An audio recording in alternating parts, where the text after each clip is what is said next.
주식 탐구 생활 천지일입니다. 이번 시간에는 최근 면세점 매출이 사상 최대 수준을 기록하고 있다는 소식으로 시장에서 조금씩 주목을 받고 있는 호텔신라 신세계를 살펴보도록 하겠습니다. 먼저 뉴스를 보면요. 자, 올해 면세점 매출이 최대 기록을 경신할 건데 중국인 보따리상 덕분이다라는 소식입니다. 10월달 면세점 매출도 지난해 같은 달보다 28.6% 정도 증가했고요. 이미 올 9월달까지 면세점 매출이 129억 1736만 달러를 차지해서 이미 이제 사상 최대치를 기록했기 때문에 올해도 계속해서 면세점 매출 신기록을 세울 거다라고 보고 있습니다. 여기에 이제 가장 큰 역할은 따이공들이 한 거고요. 최근에 이제 바닷권에서 이 소식 외에도 좀 긍정적인 소식이 또 전해졌죠.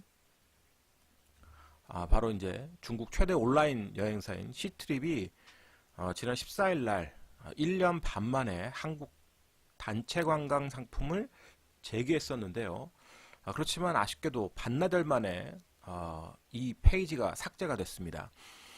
그렇지만 또다시 이제 전해진 소식으로는 중국의 일부 여행사는 여전히 한국행 단체 관광 상품을 판매하는 것으로 나타났기 때문에 조금만 이 해빙 모드가 좀 지속이 되면 시트립조차도 다시 한번 상품 판매를 재개하지 않을까 이런 기대감을 갖게 되는 거죠.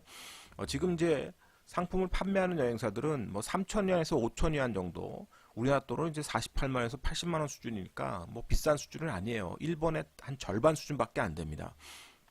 그래서 만약에 앞으로 시트립이 정말로 여행 상품을 재개한다면 그거야말로 진짜 오케이 땡큐가 되겠죠. 그러나 지금 이제 기대감 가지고 주가가 이제 바닥에서 조금씩 움직이는 거니까요. 그 부분을 우리가 좀 감안하면서 대응을 해야 될 것 같습니다. 그러면 이렇게 그 면세점 매출이 사상 최대 실적이라 그러면 과연 호텔신라나 신세계는 그 정도의 그런 매출을 올렸는지 또 살펴봐야 되겠죠. 먼저 이제 호텔신라 매출 구조를 좀 보면요. 면세점 부분 매출이 3조 1638억 원으로 전년 대비해서 증가하는 모습을 보실 수 있습니다. 이미 3분기인데 작년도 전체 매출을 이미 넘어서고 있고요. 또 호텔신라 전체 매출의 약 89.9% 거의 90%까지 차지하고 있습니다. 이익 부분은 오히려 더 커요. 94% 정도 이익 부분을 차지하고 있기 때문에 이 호텔신라에서 면세점 부분이 얼마나 중요한지를 알 수 있겠죠. 뭐 사실 말이 호텔신라지 면세점 사업소라고 봐야죠. 어쨌든 면세점 부분이 굉장히 좀 강한 흐름을 보였습니다. 그렇다면 이 신세계 같은 경우는 실적이 어땠는지 한번 좀 보죠. 자, 신세계도 작년도에 비해서 올해 면세점 매출이 상당히 많이 증가한 것을 보실 수 있습니다. 뭐 2배가 넘게 증가했죠. 작년에 6,392억인데 올해는 1조 3,576억. 상당히 큰 폭으로 증가를 했습니다.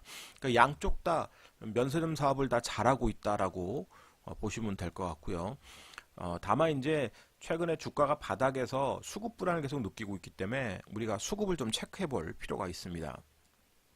자, 보시다시피 삼성의 그 주요 주주 중에는 이 국민연금공단하고 블랙록 펀드가 5% 이상 주요 주주로 자리 잡고 있는데요. 국민연금의 지분율도 벌써 12%가 넘기 때문에 여기서 뭐 20%까지 막 늘린다 이렇게 바라볼 수는 없습니다. 이미 10%가 넘어서 지분 관리를 조금 할 거예요. 국민연금은. 블랙록 같은 경우도 5% 정도 지분이 있는데 과연 얘네들이 지분을 줄이는지 늘리는지 조금 관심 있게 보실 필요가 있을 것 같고요. 자, 신세계 같은 경우는 보시면 5% 이상 주주의 국민연금이 있습니다. 13% 정도의 지분을 보유하고 있는데 역시 지분이 높기 때문에 추가적으로 지분을 뭐 지속적으로 뭐 20% 수준까지 매집한다 이런 것보다는 이 지분이 유지되는 수준 이 정도에서 조금 늘어나도 크게 늘어나지는 않을 것으로 보여집니다. 그만큼 이제 국민연금 같은 경우는 이제 포트폴리오를 관리를 해야 되기 때문에 그렇죠. 그래서 이 최근에 주가가 바닥에서 꿈틀거리지만 화장품 종목보다는 좀 꿈틀거리는 모습이 좀 덜합니다. 물론 이제 대형주에 대한 부담도 좀 있고요. 주가의 흐름을 좀 먼저 살펴보죠. 자, 호텔신라 계속해서 올해 우상하면서 좋은 모습을 보였다가 지수 급락과 더불어서 하락 N자형으로 빠졌습니다. 그러다가 이제 또 요 며칠 사이 좋은 긍정적인 소식이 나오면서 이제 바닥에서 올라오는 모습인데요. 이 올라올 때 이제 수급의 주체는 아무래도 기관이 수급을 조금 잡아냈습니다. 보시면 호텔신라 최근에 주가 바닥에서 올라올 때 기관이 이렇게 수급을 장악하면서 올라왔는데요. 반면에 외국인이 쌍끌이로 들어왔으면 좋겠습니다. 외국인은 팔고 있다는 거. 하여튼 올해 외국인들은 우리나라 주식을 대부분 팔고 있기 때문에 수급 불안이 계속 나온다는 소리입니다. 면세점 매출이 사상 최고고 호텔신라하고 신세계 매출이 사상 최고 실적을 지금 향해서 가고 있는데 오히려 주가는 빠지고 있다. 만약에 무역 전쟁 이슈나 이런 것들이 해소된다 그러면 주가는 뭐 드라마틱하게 반전을 또 만들겠죠. 그렇지만 그렇지 않을 경우는 계속 어렵습니다. 굉장히 억울한 상황이지만 이게 또 시장의 수급 논리예요. 자, 한번 주가를 좀 당겨보면 과거에 면세점 관련된 이슈 가지고 이렇게 큰 3번의 봉우리를 만들었습니다. 3봉을 만들고 차익 실현이 나오고 사드 나오면서 이제 급락했다가 다시 그래도 따이공들이 들어와서 면세점의 매출이 좋아질 거다 그러면서 올해 다시 또 이 고점 부분까지 또 올라왔습니다. 그런데 역시 마찬가지 아무리 실적이 좋다 해도 이 3봉의 고점까지 오면 물량이 나올 수밖에 없습니다. 기본적으로. 그러나 이 물량이 적절한 수준에서 10만원을 지지하고 옆으로 횡보했으면 좋았을 텐데 아무래도 이제 글로벌 증시가 급락하다 보니까 다 같이 급락하면서 지금 저점까지 또 확인하는 작업을 하고 있는 겁니다. 굉장히 호텔신라의 입장에서는 좀 아쉬움이 많고 억울한 부분도 있겠죠. 그러나 이것 또한 수급 논리인 겁니다.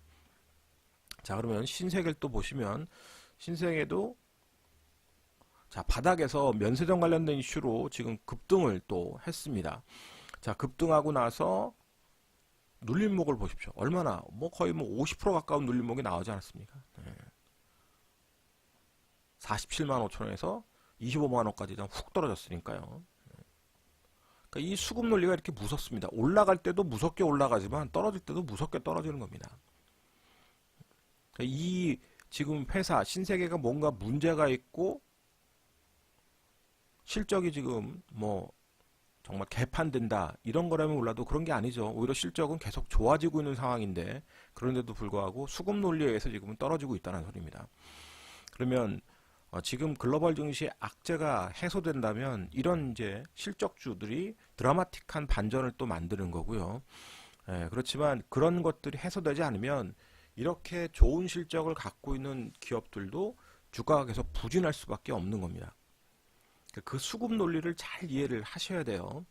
그리고 글로벌 증시 지금 그 반등이 완전 무역 전쟁 해소라든지 또 미국의 이 경기 정점을 더 오래 지속할 수 있는 호재가 있든지 그런 게 아니죠. 이미 경기 정점 올라와 있고 최근에 애플의 폭락을 보시면 충분히 이해가 되실 겁니다. 그래서 그런 부분들을 우리가 감안하면서 전략을 짜고 대응을 해야 된다 이렇게 보시고요. 최근에 이제 수급이 들어오면서 긍정적 모습을 보였지만 공격적인 것보다는 역시 트레이딩 관점을 보고 해야 되는데 아쉽게도 이 신세계나 호텔신라는 변동성이 크진 않기 때문에 이 소형주처럼요.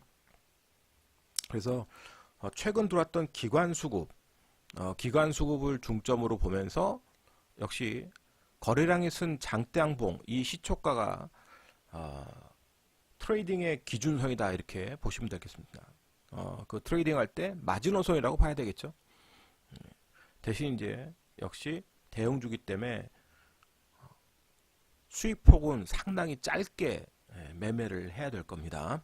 매매하는 게 일반인들은 쉽지 않아요. 역시 기관 수급과 외국인 수급을 이용할 매매를 할 줄 아는 그런 투자자들은 긍정적으로 좀 보셔도 될 것 같습니다.